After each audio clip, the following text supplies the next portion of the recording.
Ya, guys, saya perlu sekali ini menjelaskan tentang bagaimana sikap kita seharusnya ketika kita dihadapkan pada sebuah permasalahan yang ini saya kira bukan hanya terjadi pada saya pribadi, tapi juga mungkin semua orang.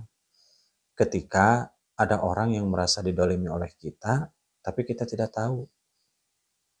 Terus ketika kita jelaskan dengan, ya karena kita sudah tahu kan ya, ternyata mereka merasa didolimi oleh kita, terus kita klarifikasi gitu dengan memberikan bukti-bukti. Nah, ternyata bukti-bukti yang kita berikan itu malah dianggap sebuah pembenaran. Nah, ini menurut saya pola pikirnya berbeda dengan kita kalau seperti itu. Artinya, kalau dibicarakan secara face to face juga percuma. Ya, percuma karena nanti akan malah menimbulkan emosional sehingga akan keluar kata-kata kasar misalnya, dan itu sangat saya hindari. Jadi saya nggak mau seperti itu.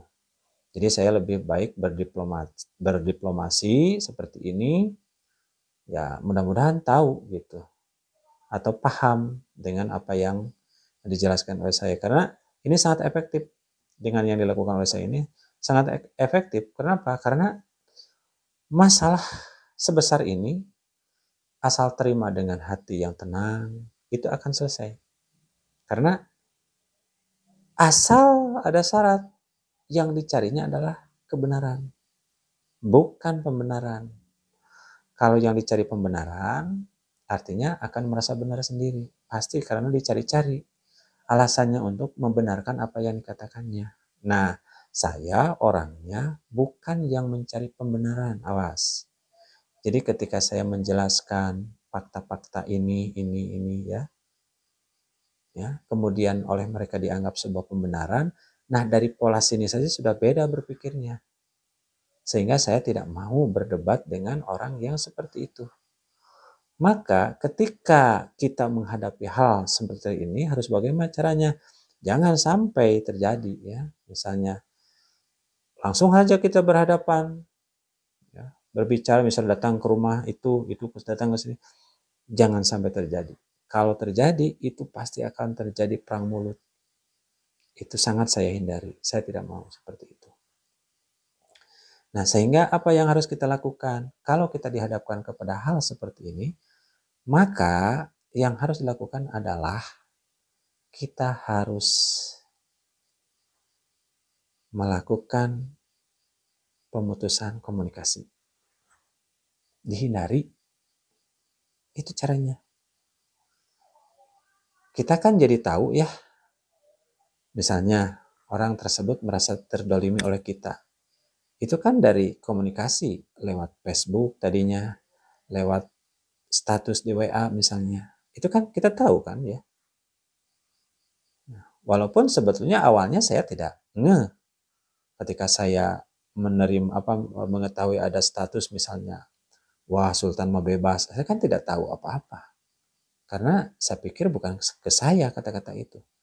Nah ternyata setelah tahu kasusnya seperti itu, berarti kata-kata itu maksudnya ke saya. Saya kan terumasaan dalam arti, nah ndak saya malin Sultan, bangun ke saya menang inyong duit tenaga tibang gitu kan ya. Jadi artinya apa?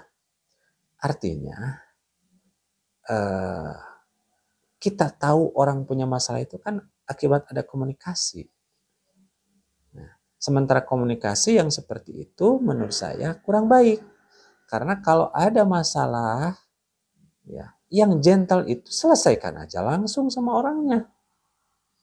Ya, saya dulu juga pernah ya, menyelesaikan misalnya dengan tetangga gitu. Misal waktu membangun, bukan punya masalah ya, tapi saya sebelum membangun maksud saya gitu, supaya tidak terjadi masalah selanjutnya. Misalnya ketika mau membangun bentengan misalnya, saya mau ngebenteng, komunikasi dulu, sok batasnya seret mana itu supaya genah kasararea dituduhkeun teh seret ieu seret ieu. Tah kanu gawe teh entah seret eta. Teu teh masalah. Alhamdulillah saya dengan tetangga ya. Beda dengan orang yang tadinya teh ada kami mah teu apal. Sok we kudu gawe tah. Ternyata sekarang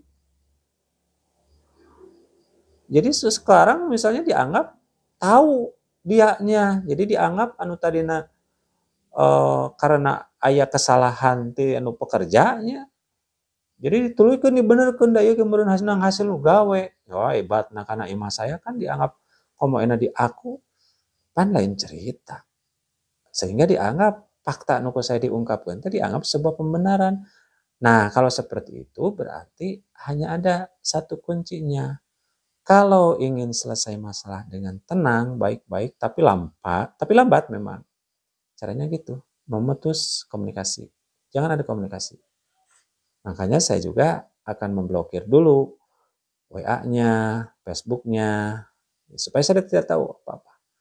Nah, adapun misalnya nanti ya mereka penasaran, mau curhat juga atau mau menyampaikan juga mereka tidak bisa karena terhalang oleh pengaruh karena diblokir dan sebagainya, maka mungkin mereka akan menggunakan tangan yang lain seperti pemerintah misalnya. Nah, kalau sudah berbicara dengan pemerintah, wah saya sangat atoh sekali ya. Sangat senang sekali karena pemerintah itu kan pengayom. Saya yakin pemerintah akan bisa menunjukkan mana yang benar, mana yang salah. Bisa menunjukkan, dan saya kira semua pihak itu kalau sudah diputuskan oleh pemerintah harus menerima. Jadi mungkin nanti akan datangnya dari pemerintah, saya akan ikut alur itu. Jadi jalur pemerintah, diselesaikan oleh pemerintah. Tapi kalau secara pribadi saya tidak mau. Karena takut terjadi perang mulut. Itu bukan menyelesaikan masalah, tapi justru akan memicu masalah lain. Saya sangat menghindari.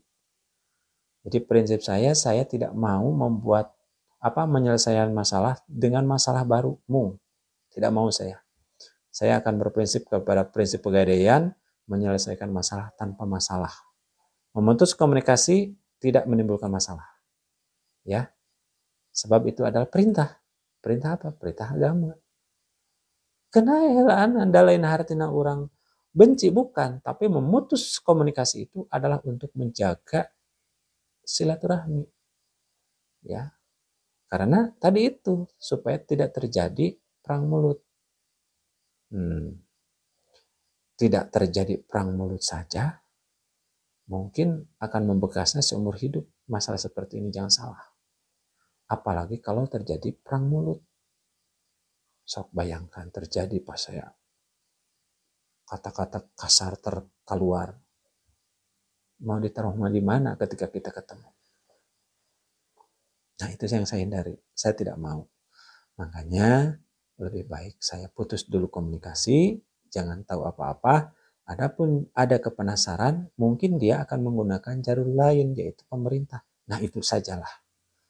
Jadi asal berarti caranya mereka harus mengumpulkan dulu fakta-faktanya, kebenarannya. Dan saya mau gini ya, prinsip saya mah kumpulkan yang pemerintah. Ya. Jelaskan meureun nanti pihak salah satu nu penggugat, saya nu digugat yang sajabana. Nah, kemudian saya memberikan penjelasan.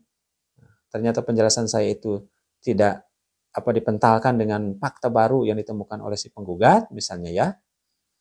Nah, itu berarti nanti diputus oleh pemerintah. Cek pemerintah teh wayahna cenah meureun ieu tah anu imah anu anyar ieu teh cenah meureun ngaganggu kana tanah batur. Wayahna we lepaskeun. Da saya mah kok bae.